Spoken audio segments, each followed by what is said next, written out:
ఎదటి వారు కూడా మనల్ని అనేక సార్లు ఎందుకురా ఆ విధంగా ప్రవర్తిస్తూ ఉన్నావు, ఇన్నిసార్లు చెప్పినా అని మనల్ని కూడా ఒక్కొక్కసారి మన తల్లిదండ్రులు కానీ మన సంఘంలో ఉన్న విశ్వాసాలు కానీ మనల్ని ఒక్కసారి గద్దించి ఉంటారు.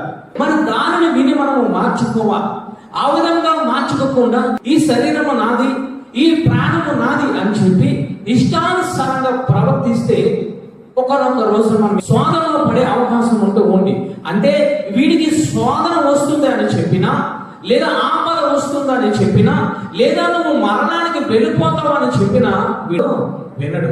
అలాంటి వాడిని ఏమంటామంటే మూర్ఖుడు అంటాం.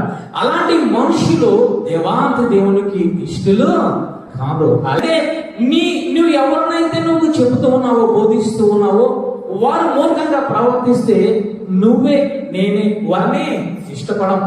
మరి దేవాంత దేవుడు ఏ విధముగా ఇష్టపడుతూ